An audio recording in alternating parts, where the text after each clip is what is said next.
right, we're going to rock and roll. This is very, very behind the scenes. I'm cooking and I'm loving doing these podcast episodes very randomly while I'm kind of cooking. So if anyone is watching, you can watch me cook. I'm making a pasta. So it's currently here a Wednesday, and this week I have a couple of days where I definitely recipe develop for the cookbook, but I did give myself a little bit of a break just from creating the cookbook because I wanted to record some podcast episodes and I was just exhausted.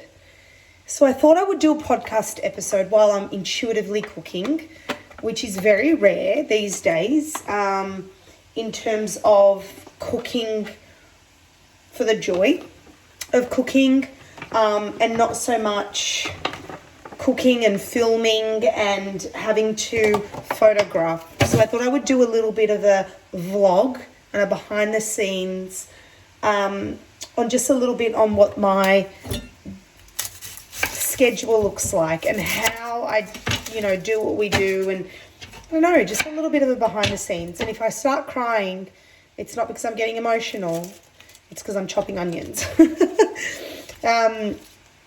So anyone that's listening that is, and I'm going to use the word entrepreneur. I don't know, for some reason that word makes me cringe, which it shouldn't, but I just feel like everyone's an entrepreneur now.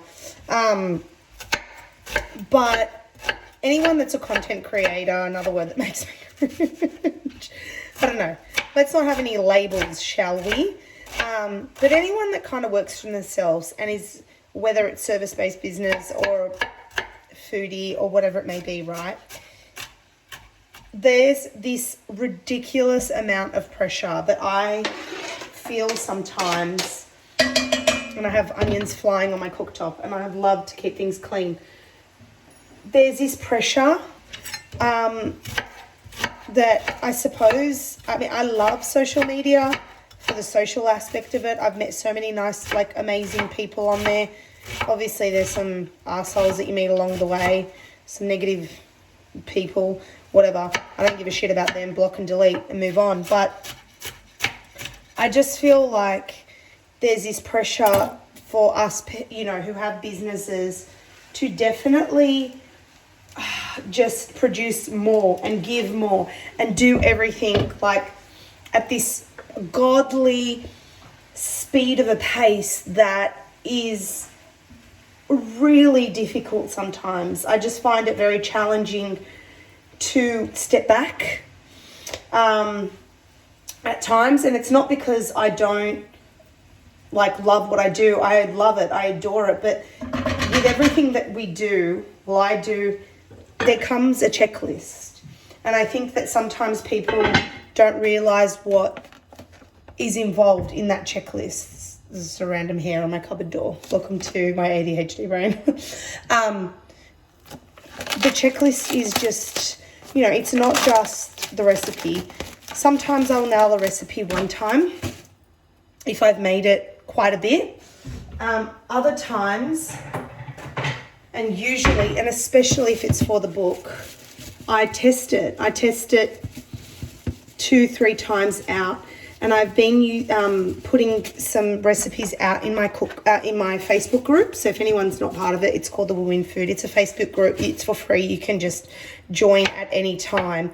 And I've just been asking for people to test my recipes on there as well, because sometimes we create things and, you're typing as you are cooking, and you, for example, the Chinese chicken and corn soup, I accidentally wrote in the ingredients list 8 tablespoons of corn flour to 4 tablespoons of water, which it was the other way around.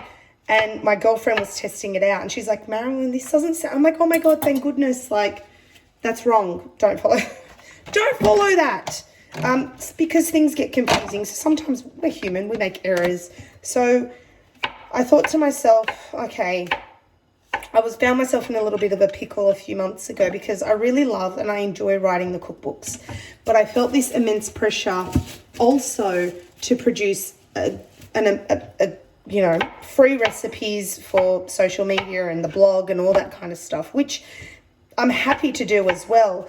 But it's like, how much can one do in 1 week, you know? And a lot of us, me personally, like I have a 4 and a 6-year-old at the time of this recording, and, you know, my work is just not my only priority, is what I'm kind of saying. So I had to kind of be like, all right, what's your focus?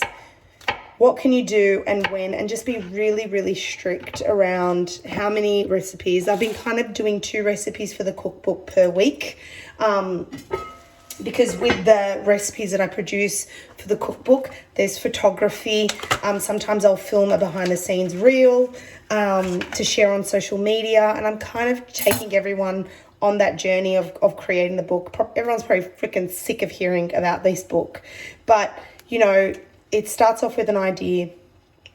The idea gets jotted down onto paper, more brainstorming. Then obviously got to go buy the ingredients, plan it all out, write out the recipe, test it. Sometimes I've tested it twice, or usually some of these recipes I've actually made in the past. So they've sort of been semi-written up. They turned out amazing, and then I go over it again. Sometimes I make some changes, and then it's like the photography and the washing up and, you know, all the other stuff in between. And it's hard sometimes because when you work for yourself as well, there's this whole mentality around, you know, the mother's guilt. It's something that, you know, me and my girlfriends talk about a lot, and I swear that thing has been like, mother's guilt is something that's like injected into us mums as soon as we give birth, right? Probably even before then, probably when we're pregnant. And I think, you know, if I went back to a job that paid me per hour, you know, I would still experience some level of mother's guilt in some way, but I would somewhat tell myself, well, you know, you have to work and blah, blah, blah, blah, blah, blah, blah, blah. And I think that the challenge that I face, and I don't know if any other content creator also faces this, is that sometimes I feel like, well, because I'm writing a book or whatever it may be, and I haven't actually made money off it yet, then is it sort of worth my time? Should I be doing this? Could I be doing something else? And so I think mother's guilt is something that I've had to put a lot of mental focus on, and just really be like, this is fine. Like, what you're doing is fine, and it's amazing, and it's all worth it. And sorry, this basil's a little bit sad. I might use this freezer stash. So another tip is fresh basil does not last. So I generally pick the leaves fresh, and if I'm not going to use them within like a day or two of purchasing, then I will freeze the leaves in the freezer. Anyway, so I'm making a pasta dish, totally random, I digress, but I've just got some spaghetti. I had some leeks, so it's come to the end of the week. I'm meal planning for the following week. So I meal plan, and because I'm creating this cookbook, I usually am cooking, like obviously meal planning and incorporating a lot of the dishes that I'm making, you know, next week for our dinners. They're going to be recipes for the cookbook, right? Kill 2 birds with 1 stone. But I had some mushrooms, leek, onion, some capers, some olives, a little bit of celery that's sad, and a punnet of cherry tomatoes in the fridge. And I thought, why not make a pasta dish just using this? The kids will eat it. And that way I'm not wasting anything, you know, especially produce at the moment is just so ridiculous. At the moment it's like $10 for 1 iceberg lettuce, which I find absolutely mind-boggling. But anyway, I digress. But so I'm planning a lot of the meals for next week around the cookbook, and, you know, for me, I think it's also planning recipes on days that I know that are focused for the cookbook, and it's on days that I can give it its time and attention. But a lot of the time we honestly just put so much pressure on ourselves to do it all. I don't know if anyone else feels like this. And I just have told myself I can only do what I can do. And I know that sometimes it becomes a numbers game in terms of like followers and, you know, engagement and all this kind of stuff. And I think that that's all valid and important things. I really, really do. But it also doesn't measure my worth, you know, by the amount of followers that I have or the amount of free recipes I give out. The other thing is, you know, there's a lot of other things that happen behind the scenes. So with every single recipe, you know, obviously I've got to write that out. And then there's the photography, the editing of the photography, rereading the recipe, uploading it to the blog, you know, creating a reel, because now everything's video content, which is fine, but it's time, you know, editing that video, writing any captions that go with it, writing any, responding to comments and all that kind of jazz. So it's something that comes with a lot of pressure, but it's very, very enjoyable. And I think what you see and behind the scenes are I try to be very transparent, but yeah, I just thought, oh my gosh, it's a lot of work, and I thought that I would share that. And I think that this is relatable to a lot of people, even if you are, you know, you aren't a content creator or you aren't a recipe developer or a foodie, but but you are a working woman or a mom or dad or whoever's listening to this, that we all experience it in our own way. And I think that when you take a step back from everything and just go, I'm going to do things in my own terms and how it's going to suit my week to week, my day to day, my family, whatever it may be, and be okay with it, I think that's when you find a lot of inner peace. And, you know, everyone is running their own race and their own schedule, and everything happens the way they do. And I also found that for me, I kind of had some goals and I kept them realistic. I definitely do a lot, and I also think, well, I can do a lot, but I don't want to burn out. So I'm very cautious of that. And I wanted to really write another book. It just came very natural, and the ideas. And I know that sometimes when you are always writing and content creating, that sometimes it can be a little bit hard to find that spark again, that creative recipe spark, because really the best recipes come when you are just free flowing in the kitchen, or it just comes to you while you're in the shower, or you're wandering down the supermarket aisle, or you're using up recipes, using up ingredients from your fridge and pantry, and you create this amazing meal and you think, oh my gosh, that's amazing, I have to share that with everyone. And so I really wanted to create this book. And I thought, well, I'm not going to just hide behind closed doors and not let everyone know. I'm going to share it with my followers, with my podcast listeners, with whoever it is, my email list, and just really share the making of it. And I'm sure a lot of you are all sick of hearing about it. And maybe by the time you're listening to this, I'm onto another book and God knows what else I'm doing. But I also just thought I'm going to share the process with everyone, and I'm going to share what I'm creating, and that's how I'm going to launch and sell this kind of book. So when it comes to release date, that for me, it's for people who have kind of watched and salivated over the recipes that I've kind of shared behind the scenes with you guys on. So that amongst, I've been really loving my online cooking classes. At the time of this, I've done one.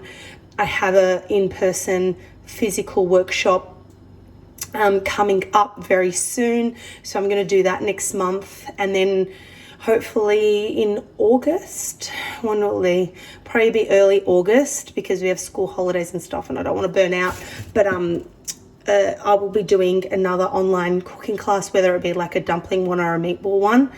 And that way we can cook together and get it done and build a freezer stash and have dinner on the table for that evening, and just kickstart or end the week, because, depending, I like to do them on Sunday afternoon at 4 p.m. So whether it's the end of your week or the start, in your interpretation, it's just a really nice way to end an evening and make you feel really good about a new week ahead. So I just wanted to share a little bit of behind the scenes and how, sometimes, what you see, it's just this, I just see some people produce recipe day in, day out, every day, and I just take my hat off to them. And I just think anyone that's listening, don't run a race that's not yours. You just do what suits you, how it suits you at your pace. You are not losing, you are not behind. You have to really enjoy the process, and I really have enjoyed the process of this book thus far. So anyway, hope you enjoyed listening to me babble while I cook. I'm going to go boil the pasta, add some olives in and some more fresh herbs. And that's it. Dinner is done. Thank you. 15 minutes. That is a 15-minute dish, probably 20 by the time everything is done. But I'll be back next week.